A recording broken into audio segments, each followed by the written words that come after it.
You are listening to socialtv.co.za with myself, Nokuthula Khwela. In our top stories, 2 KZN learners accepted into Yale Young Scholars programs, and 920 girls benefit from Sasol's Keep a Girl Child in School initiative.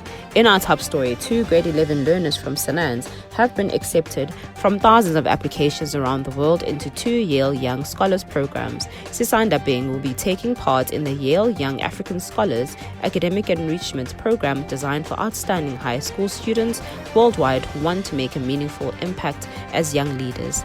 The YYAS received thousands of applications from 36 countries across Africa, while fellow students Khwela has been accepted for the Yale Young Global Scholar Program, also an academic enrichment program for outstanding high school students worldwide.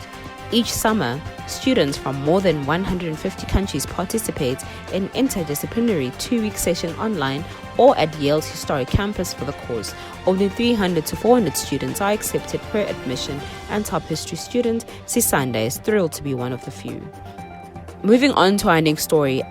Applications for the 2022 JWO research grants worth $150,000 are now open for submission, and the last date is the 27th of May. The Jennifer Ward Oppenheimer Research Grant was established to honor the late Mrs. Jennifer Ward Oppenheimer and continue her extensive contribution to and passion for Africa, the environment, and science. The JWO Research Grant seeks to support an early career scientist who has strong links to a credible African institution.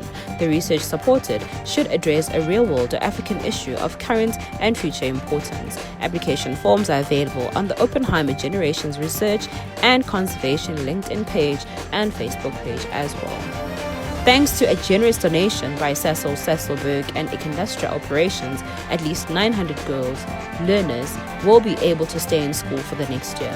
The 216,000 rands donation is part of its Keep a Girl in School initiative and will also provide information about menstrual health as a way of empowering them for the next phase of their lives. Other than the stigma that is faced by young women as a result of having their period, it is an uncomfortable truth that young girls must also deal with the lack of menstrual pads on a monthly basis.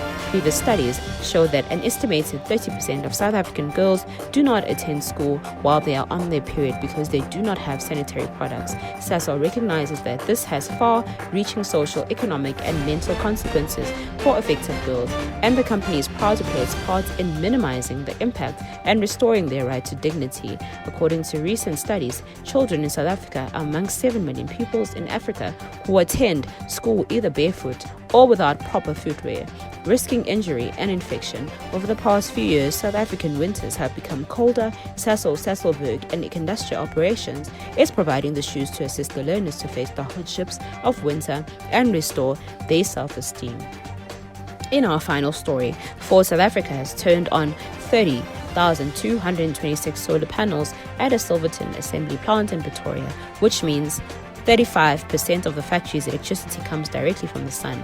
The Silverton assembly plant produces the Ranger pickup for domestic sales and exports to over 100 global markets. This pioneering project is a result of a long-term power purchase agreement with Solar Africa, with the installation of solar, photovoltaic, PV carports for 3,610 vehicles at the Silverton plant. Solar Africa innovative large-scale solar array uses total of 30,226 solar panels to generate 13.5 megawatts of emissions-free electricity for the Silverton plant. This makes it one of the largest solar carports in the world, Ford South Africa said in a statement. The installation took 599 days and 35,000 man-hours to complete and supported 121 jobs among subcontractors involved in the construction and installation.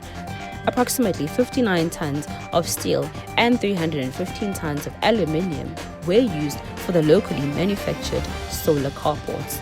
To recap our top stories, 2 KZN learners accepted into Yale Young Scholar Program. For more CSI news, you can visit our website at www.socialtv.co.za.